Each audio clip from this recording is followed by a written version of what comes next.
बेरोजगारी, महंगाई ये पहला मुद्दा रहेगा, उसके बाद बाकी चीजें सोची जाएंगी। झूठे वादे ना हो, जैसे झूठे वादे आजकल चलते रहते हैं, झूठी गारंटियां दी जाती है, वो नहीं होने चाहिए। डेमोक्रेसी में कि अच्छे आदमी को अगर हम अच्छे आगे लाएंगे तो अच्छा ही काम आपको मिलेगा, अगर अच्छे आदमी को नहीं लाएंगे तो कुछ नहीं मिलेगा। यहाँ अडवाणी जी भी आए हुए हैं, तो यहाँ पर पंडित नेहरू भी आए हैं, तो इसलिए कॉफी हाउस जो है वो किसी समय शिमला की पॉलिटिकल एक्टिविटी का एक मुख्य केंद्र हुआ करता था।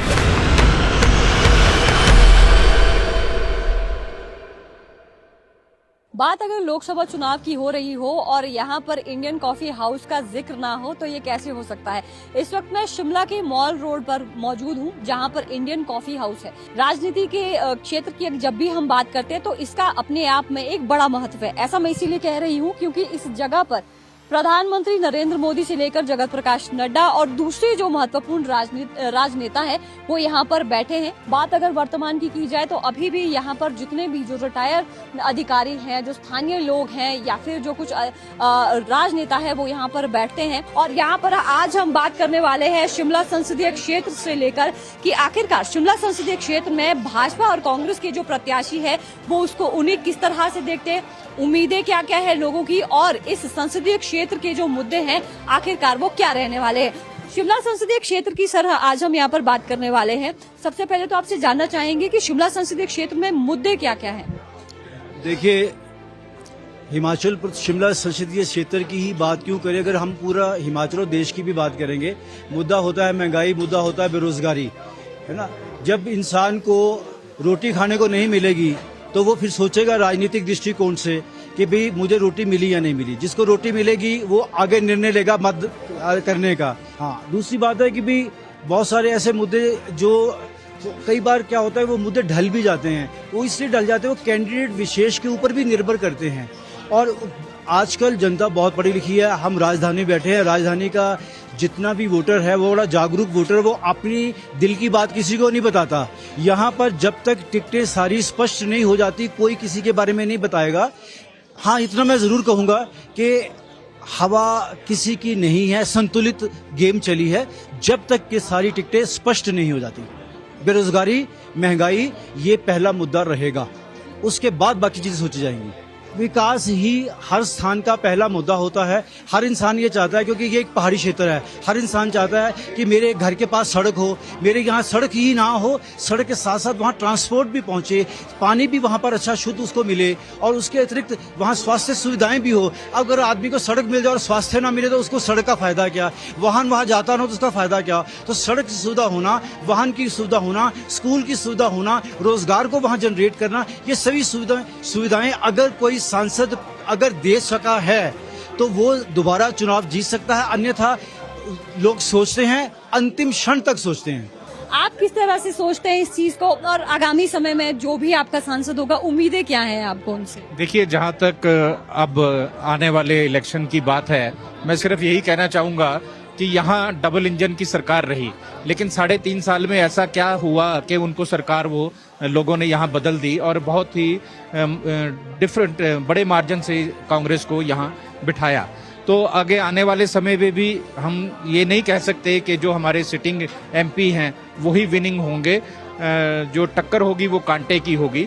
लोग हमेशा, जो वोटर है वो सारी बातें ध्यान में रख के ही अपनी वोट निर्धारित करता है। सर, जब कभी चुनाव आते हैं, चाहे लोकसभा चुनाव या दूसरे जो इलेक्शन है, आप लोग किस तरह से बातचीत करते हैं, कैसा माहौल होता है यहाँ पर?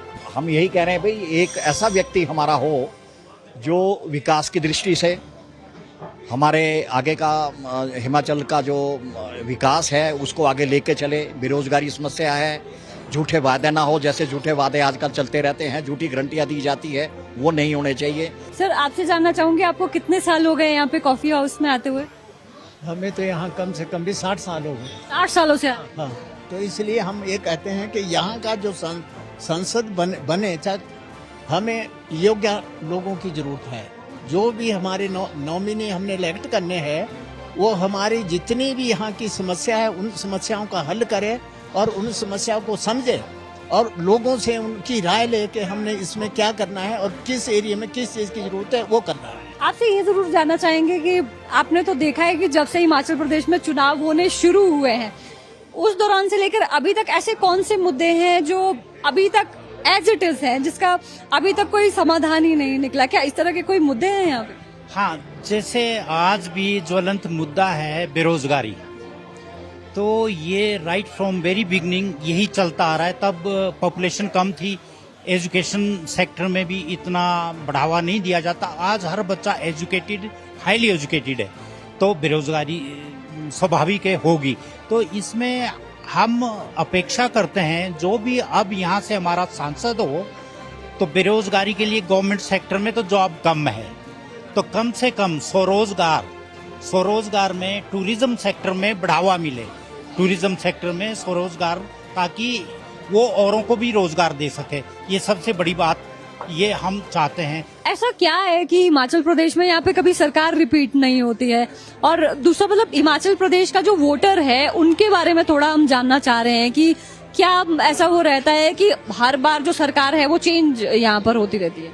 देखो जी, हमारा हिमाचल का वोटर बहुत ऑनेस्ट वोटर है और वो कभी ऐसा किसी के बहकावे में आके वोट नहीं देता है। वो कैंडिडेट को देखता है। मैं आपको एक एग्जांपल बताऊं, जब धनीराम शांडिल दूसरी बार कांग्रेस से खड़े होने थे तो हमने अल्फा में उनको कह दिया कि आप हार रहे हैं इस बारी सामने। मैं क्या मत टिकट लीजिए कि जी मुझे तो 9 महीने पहले इंदिरा गांधी ने टिकट दे दिया हुआ है, सामने मुंह पर बोला, कोई ऐसा नहीं कि इसके पीछे बोला। तो जब उनको टिकट दिया गया, 9 की बात है, तो वीरेंद्र कश्यप जीत के आया बीजेपी का फर्स्ट टाइम। वो कभी नहीं जीता, 7 बार हारा हुआ आदमी था, तो वो जीत के आया और वो हार के गए। तो मतलब बात है कि ना, हिमाचल वोटर को ऐसे मत समझना, पर वोटर ही सबसे बड़े रिस्पॉन्सिबल है जिताने और हराने में। अगर वोटर कॉन्शियस होगा तो कोई गलत काम एमपी और एमएलए कर नहीं सकेंगे। वही हमारी ड्यूटी है वोटर की। सिंगल वोटर है हम, पर हम सिंगल वोटर की इतनी रिस्पॉन्सिबिलिटी है दी हुई डेमोक्रेसी में कि अच्छे आदमी को अगर हम अच्छे आगे लाएंगे तो अच्छा ही काम आपको मिलेगा, अगर अच्छे आदमी को नहीं लाएंगे तो कुछ नहीं मिलेगा। हम जब चंडीगढ़ से आते थे ग्रेजुएशन करने के बाद, ये बहुत पहले की बात है, तो हम डरते थे बस में आते हुए गिर जाएगी आदमी। आज 4 लाइन जो सड़कें बनी है वो इन्हीं के टाइम में बनी है। कोई हाँ, ये जरूर हमें एक दुख हो रहा है कि जो आज रेलवे लाइन को किन्नौर तक ले जाना चाहिए था वो अभी तक नहीं, किसी ने कोई नहीं। जो अंग्रेज हमारे ऊपर शिमला तक की लाइन देगा वो 1 इंच नहीं, वो 1 इंच जो बढ़नी चाहिए थी। क्यों बोला, हमारा डेवलपमेंट तभी डिपेंड करता है कि हमारे सेब वाले, हमारा जितना भी फौजी, इससे और टनलों से बढ़नी है रेलें, कोई ऊपर से नहीं जानी पहाड़ों पर से।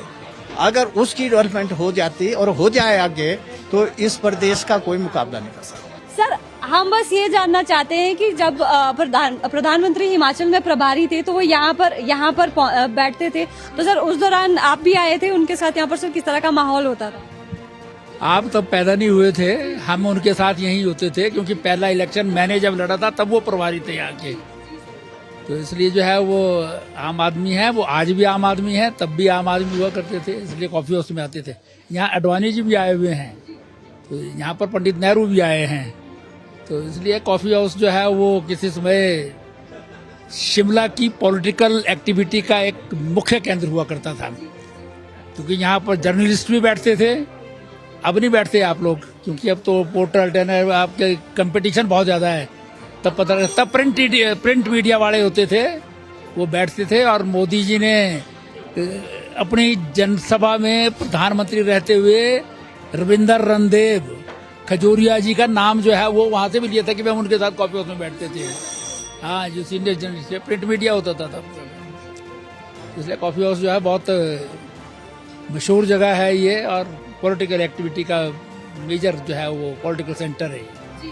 तो क्या लग रहा है सर आपको, तीसरा टेन्योर इस बार हो पाएगा? फिर से रिपीट होगी केंद्र में सर? 400 पार जी। तो ज्यादा, क्योंकि यहाँ पर कॉफी हाउस में यहाँ की जो कॉफी है वो काफी ज्यादा प्रसिद्ध होती है, और जिस तरह से इन्होंने कहा कि शुरुआती दौर में जब प्रधानमंत्री यहाँ पर आते थे तो राजनीति का जो केंद्र है उसे यहाँ पर बताया जाता था। और आज भी आप यहाँ पर देख सकते हैं कि शिमला में जितने भी यहाँ पर राजनीति से संबंधित जो लोग हैं वो यहाँ पर बैठते हैं, चर्चा करते हैं। और अभी हमने शिमला के जो सीनियर सिटीजन्स हैं इनसे यहाँ पर बातचीत की है, जाने हैं मुद्दे क्या क्या है। और कुछ चीजें ऐसी है जो काफी लंबे अरसे से बदली नहीं है, चाहे बेरोजगारी की बात की जाए, पर्यटन के क्षेत्र में विकास की बात की जाए, और इसके साथ साथ जो इस संसदीय क्षेत्र में जो किसान बागवान आते हैं उनके कुछ मुद्दों की बात की जाए, वो काफी लंबा अरसा यहाँ पर हो चुका है जिसके ऊपर काम करने की आवश्यकता है। तो भाजपा और कांग्रेस दोनों ने अपने प्रत्याशियों को यहाँ पर मैदान में उतार दिया है, चुनावी मैदान में। लेकिन फैसला इस पर यहाँ पर जरूर आने वाले समय में 4 तारीख को सामने आएगा कि आखिरकार भाजपा के प्रत्याशी जीतते हैं या फिर कांग्रेस के प्रत्याशी। तो ऐसे में हिमाचल प्रदेश की जिस तरह से कहा जाता है कि जो वोटर्स होते हैं उन्हें साइलेंट किलर भी यहाँ पर कहा जाता है, क्योंकि कभी भी यहाँ पर एक जो सरकार है वो रिपीट नहीं होती। और दूसरी बात, ये काम को जरूर आंकते हैं हिमाचल प्रदेश में कि आखिरकार पिछला चाहे विधायक हो या फिर सांसद हो, उसका काम कितना रहा है, विकास के लिए कितने काम किए, क्या मुद्दे वो यहाँ पर दूर हो पाए, समस्याएं लोगों की दूर हो पाई है या फिर नहीं, इस तरह की तमाम चीजें यहाँ पर रहती है। तो ऐसे में हमने बातचीत यहाँ पर की है। शिमला आने वाले समय इस तरह की और जो चर्चाएं आपके बीच में यहाँ पर लेकर आएंगे। पर फिलहाल के लिए जिस तरह से उन्होंने कहा कि शिमला एक बहुत महत्वपूर्ण जगह है, यहाँ पर अलग अलग मुद्दे हैं और इसको लेकर कितना जनता के बीच में ये जो प्रत्याशी है जाते हैं और कितना जो साथ है शिमला संसदीय क्षेत्र की जनता इन प्रत्याशियों को देती है, ये 4 तारीख को ही पूरी तरह से पता चल पाएगा। शिमला से कैमरा पर्सन कार्तिक ठाकुर के साथ नरेश कश्यप, डेली पोस्ट पंजाब हरियाणा, हिमाचल।